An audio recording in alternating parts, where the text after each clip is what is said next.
되었다 하신다, 되었다 하신다라는 제목으로 하나님 말씀 증거하도록 하겠습니다. 이제 일곱 나팔, 일곱 대접, 일곱 대접 중에서도 제일 마지막 대접을 공중에 붙는 그런 장면으로 오늘 본문 말씀이 시작되고 있습니다. 한마디로 얘기하면 이제 마지막 재앙의 시작, 우리가 그렇게 이해할 수 있겠습니다. 구조를 좀 간단히 살펴볼 필요가 있을 것 같아요. 본문 말씀은 여기 나오는 이제 큰 성 바벨론, 그 다음에 17장에 가면 그게 이제 큰 음녀라고도 나오고, 그 당시에 바벨론, 역사적으로는 이미 사라져버린 나라잖아요. 큰 성 바벨론은 뭘 의미하느냐? 당연히 그 당시에 기독교인들을 압제하고 핍박하던 로마 제국을 의미한다. 그러면 우리 입장에서는 로마 제국은 2000년 전에 있었던 나라고, 지금의 그 이탈리아 뭐 별로 이렇게 우리가 주목할 만한 관계도 없고 우리하고 상관없나? 그게 아니고 이 세상의 품종, 이 세상에 하나님을 대적하여 높아진 모든 것들, 그런 것들을 다 의미한다. 이렇게 이해가 쉽게 된다고 생각합니다. 한마디로 얘기하면 그 큰 성 바벨론, 하나님을 대적하여 높아진 모든 세력들, 이런 것들이 이제 멸망하게 된다. 이거를 이제 전반적으로 보여주는 것이고, 이것을 조금 더 자세히 설명하면서 동시에 하나님을 대적하여 높아진 이런 모든 것들이 어떻게 철저히 무너지게 되는지, 또 어떻게 파멸되는지를 보여주는 것이 17장과 18장이에요. 그리고 이제 19장부터는 어린 양과 교회의 혼인잔치, 이제 그런 말씀이 시작되거든요. 또 새로운 장면이 시작되는. 그래서 이제 18장까지가 이제 큰 성 바벨론에 관한 말씀이다. 이제 이렇게 우리가 이해를 하면 성경을 읽을 때 큰 어려움이 없다고 생각합니다. 다시 한번 강조해야 될 것은 뭐냐? 종말의 시대. 종말이 뭐라고 그랬습니까? 요한계시록이 말하는 종말. 우리 성도가 깨닫는 종말은 예수님의 십자가 승리부터 예수님이 다시 오실 때까지, 이거 전체를 우리가 종말로 이해한다. 이렇게 말씀을 드렸고, 그럼 목사님, 정말 예수님 오시기 직전에 우리 이렇게 얘기하면 될 것 같아요. 시간의 끝은 없습니까? 시간의 끝에서 맞이하게 될 그러한 말씀들은 없습니까? 당연히 있죠. 그래 이제 우리가 최종적 심판, 이제 요한계시록 버전으로는 백보자 심판, 흰 보자가 나오거든요. 백보자 심판이라고도 부르는데, 이것과는 좀 구별해야 돼요. 그러니까 종말의 시대와 그 다음에 시간의 끝에 맞이하게 될 마지막 심판, 요거는 우리가 좀 구별이 필요하다 생각이 되고요. 이 백보자 심판은 이제 20장 11절부터 나와요. 요한계시록 20장 11절부터 더 자세히 설명이 되고 있다. 그래 이제 그 정도의 구조는 이제 우리 요한계시록 이제 거의 막바지에 다가왔잖아요. 우리가 좀 이해하고 가는 게 좋겠다 싶습니다. 오늘 이제 일곱 대접을 붙는 장면 중에서도 마지막 이제 일곱 번째 천사가 일곱 번째 대접을 붙는 장면인데, 오늘 요절 말씀은 17절이 되겠습니다. 17절 중요하니까 다시 한번 읽어볼까요? 17절 시작. 일곱째 천사가 그 대접을 공중에 쏟음에 큰 음성이 성전에서 보좌로부터 나서 이르되 되었다 하시니. 오늘 우리가 이 되었다 하시니 이 말씀을 좀 우리가 묵상하기를 원합니다. 방금 읽은 17절 말씀에 있는 것처럼 그 대접을 공중에 쏟음에 이렇게 되어 있죠. 공중은 여러분 잘 아시는 것처럼 사탄의 풍조가 가득한 거, 공중의 권세 잡은 자, 우리 에베소서 말씀에 나오는 것처럼 하나님을 대적하여 높아지는 것들에 잠시 활동하는 공간, 그렇게 이해하면 틀림이 없다고 생각합니다. 바로 거기에 일곱 번째 진노의 대접이 부어지게 되었고, 그리고 큰 음성이 성전, 특별히 이제 보좌로부터 나왔다. 근데 그 음성이 굉장히 간단해요. 뭐라고 나왔습니까? 되었다. 이렇게 하셨죠. 되었다. 이 되었다라는 말을 오늘 우리가 좀 묵상하기 원하고, 이거 오늘 붙잡고 좀 기도하면 좋겠습니다.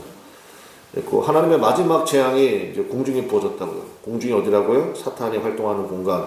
거기에 마지막 진노의 대접이 부어졌고, 그리고 하나님의 보좌로부터 되었다 하시는 선언이 있었다라는 거죠.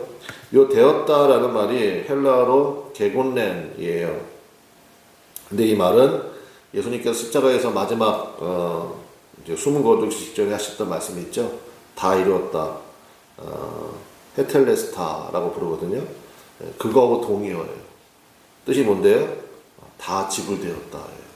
다 지불되었다.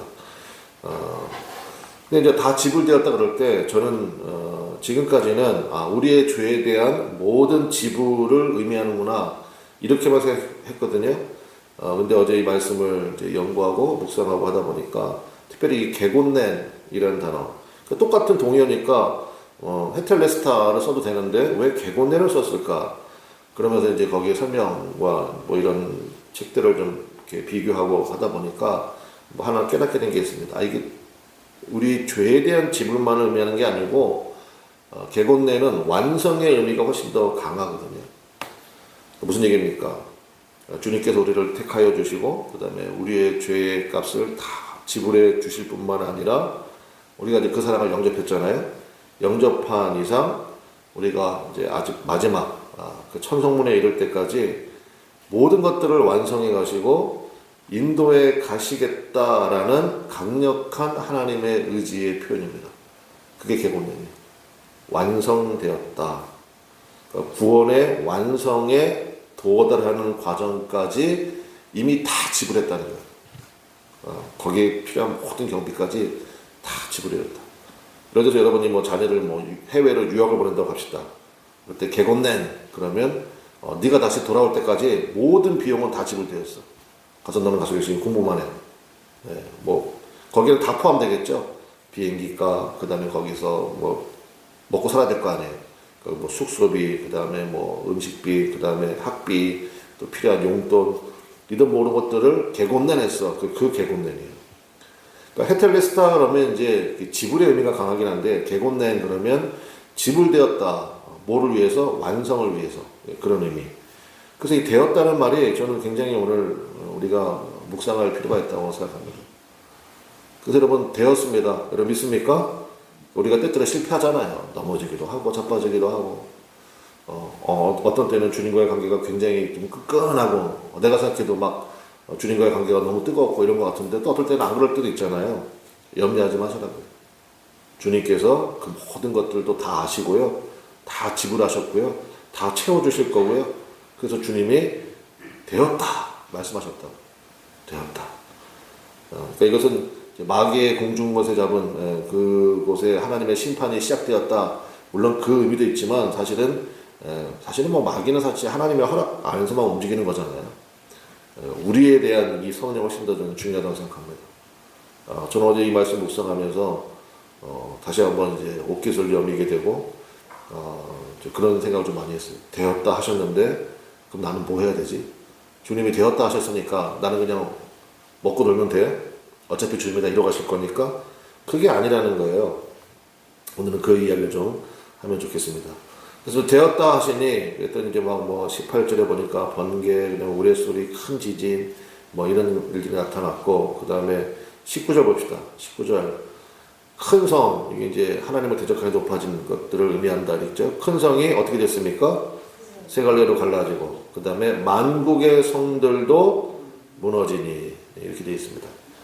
만국의 성이 뭡니까? 그러니까 큰 성, 그 당시였으니까 로마 제국으로 합시다. 로마 제국 아래 빌붙어 있던 모든 권세들을 의미하는 거예요. 그게 만국의 성들입니다. 18장에도 자세히 나와요. 그 만국의 성들도 다 무너지게 되었다. 그래서 어떻게 됐습니까? 19절 마지막에 보니까 그의 맹렬한 진노의 포도주 잔을 받음에. 그래서 무너지는 사람들의 특징이 뭐냐? 진노의 포도주가 있어요. 여러분도 그런 거 있잖아요. 딱 보면 사람들 봤을 때 저 사람 멀쩡한지 아니면 취했는지 딱 보면 알아요? 몰라요? 알죠? 딱 보면 알잖아요. 냄새도 나고 그냥 그래서 눈빛이 풀려 있고 비틀비틀 걷고 그럼 저 사람 취했다. 그러면 우리가 옆에 안 가잖아요. 뭐 특별히 도와줄 일 아니면 뭐 굳이 뭐 취한 사람하고 무슨 얘기를 합니까? 그러니까 이것도 마찬가지예요. 사탄의 속성과 그들의 풍조에 취해 있는 모습. 그런 거 보면 참 너무너무 안타깝죠. 진노의 포도주 잔을 받고 거기에 휘청휘청 되는 참 그런 연약한 영혼들을 볼 때 제가 갑자기 그 생각 나네요. 저기 우리 같은 지방에 있는 목사님 한 분인데, 거기는 이제 인도의 선교사가 가 계신데요. 이 목사님은 그분을 모르는데 옛날에 그 교회에 다녔던 분이래요. 옛날에 그 교회는 역사가 좀 오래됐거든요. 그 자기가 이제 부임해 봤더니 이제 거기 오래된 성도님들이 계시잖아요. 사실은 이래 해가지고 뭐 저 집안의 자녀가 은혜 받고 지금 뭐 인도의 선교사님으로 가 계신다 해가지고 목사님 마음에 그럼 한번 가봐야 되겠다라는 생각이 들어서 이제 우리가 단기 선교팀 준비해서 가는 것처럼 거기도 이제 가셨대. 근데 거기는 꽤 큰 교회는 아니어가지고 4명이 갔대요. 4명이 갔는데 갔다 와서 이제 그 목사님이 간증 아닌 간증을 우연히 그 목사님과 밥을 먹게 됐는데 간증 아닌 간증하시면서 정말 이 땅에 태어났던 게 얼마나 감사한지 뭐 그런 얘기를 하시는 걸 들었는데 되게 두 가지가 인상적이었어. 첫 번째는 목사님 인도 가봤어? 저한테 물어보더라고. 인도 가봤어요? 저 가본 적 없거든요. 별로 가고 싶지도 않아 솔직히. 근데 여행의 끝판왕이에요. 인도 가서 여행을 할 수 있다 그러면 전 세계 못 가는 나라가 없대. 그 정도로 굉장히 열악한가 봐요. 인도도 빈부격차가 굉장히 심해가지고 잘 사는 곳은 굉장히 잘 사는데 가난한 지역은 진짜 막 거리며 막 이런 데고, 또 인도는 뭐 힘들게도 소 숭배하잖아요. 그리고 진짜 소 지나갈 때까지 차들이 움직이질 않는데, 또 과학적으로 굉장히 발전한 나라가 인도거든요. 또 수학에서 0이라는 개념을 제일 처음에 세운 것도 인도잖아요. 인도 뭐 우주 강국이기도 해요. 그런데 그 빈부의 격차가 너무 심해가지고. 죄송합니다. 새벽에 이런 말씀 드려도 될지 모르지만 사람들이 죽어있는데 그냥 내비둔대요. 길바닥에 쳐다보고 지나가고. 그런 자기 너무 충격이었다고. 그 다음에 거기가 인도가 사실 힌두교잖아요. 그러니까 그런 말도 안 되는 그런 거 그때 이제 이런 얘기 했던 것 같아요. 자기는 진노의 포도주 이게 잘 볼지 몰랐는데 거기 가면 딱 보인대요. 하나님의 진노의 포도주에 취해 있다는 게 이런 거고. 어떻게 저렇게 사람은 죽어가는데 그 소는 여러분 우리 먹는 거 아니에요?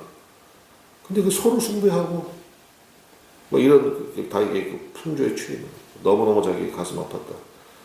그런 간증 아닌 간증을 들은 적이 있습니다. 근데 그게 다 무너지게 된다는 거예요. 그 재앙에 대한 모습이 21절에 나오는데 21절 한번 보겠습니다. 또 무게가 1달란트나 되는 큰 우박이 하늘로부터 사람들에게 내리며 사람들이 그 우박의 재앙 때문에 하나님을 비방하니 그 재앙이 심히 큼이더라. 보십시오. 이러한 재앙을 만나본데도 끝까지, 그러니까 16장 전체에 회개하는 모습이 없어요. 그죠? 하나님을 비방. 이런 상황에서 하는 비방이에요. 어떤 상황이냐? 무게가 1달란트. 여러분, 이 달란트라는 것은 원래 금을 세는 단위거든요. 근데 1달란트는 얼마냐? 한 60kg 정도 돼요, 60kg. 여러분 생각해보세요. 그것이 우박이 되어 떨어졌다라는 것은 지금까지 의지하던, 달란트는 이제 금을 세는 단위라고 했으니까, 그러한 돈이나 권세 등이나 이런 것들이 오히려 재앙이 되어서 되돌아오는 상황이 되었다. 여러분 가끔 이제 무슨 뭐 해외 요즘에 기상 악화 때문에 진짜 사람, 성인, 남자 머리 같은 우박 떨어지는 거 보신 적 있나요? 자동차가 그 우박을 맞고 그냥 완전히 폭삭 주저앉아 버려요. 뭐 유리창 다 깨지고 자동차 철판들 만들었잖아요. 철판 다 찌그러지고 막 이런 모습들. 근데 한번 생각해보세요. 60kg의 우박이 떨어진다고 생각해보세요. 우박 한 덩어리가 60kg야. 여러분만 하네, 몸무게. 여러분 60kg 나가는 분들 거의 없잖아. 여러분이 죄송합니다. 여러분이 떨어지는 게 아니고, 여러분 같은 무게를 가진 우박이 떨어진다고.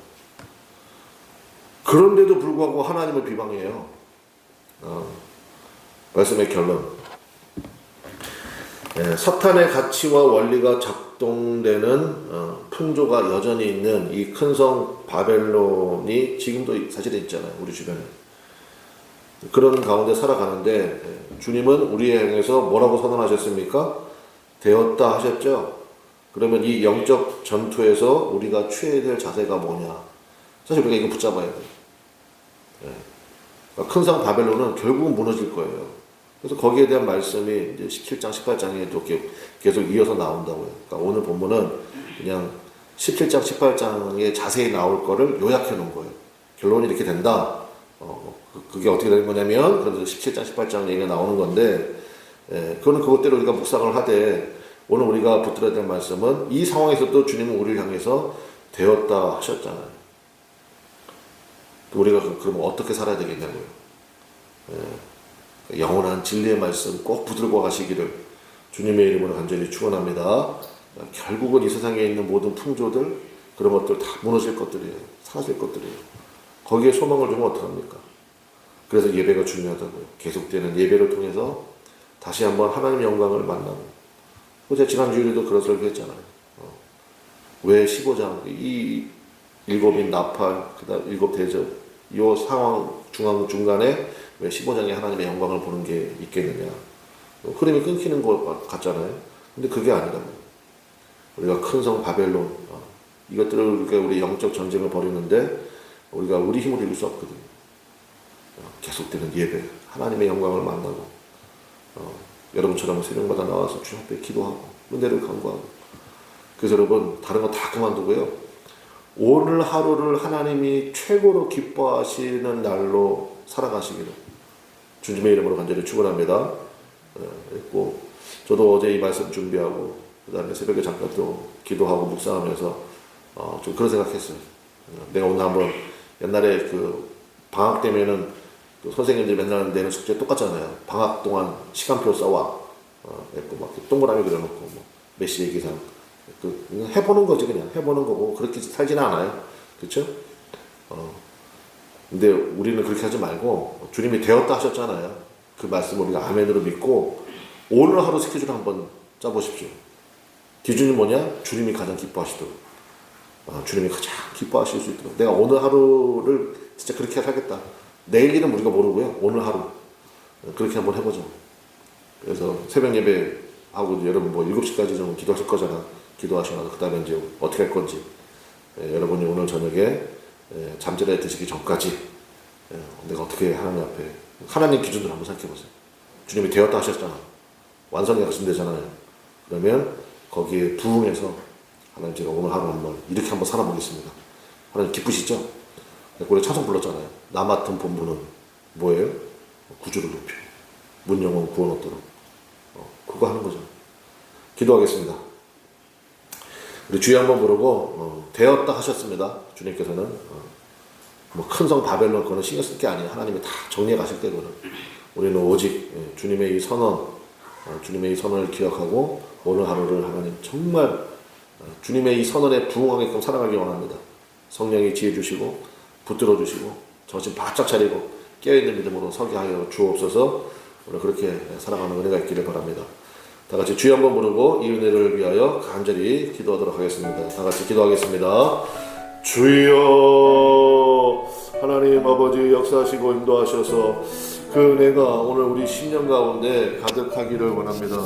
주님 붙잡아 주옵소서. 주님 역사하여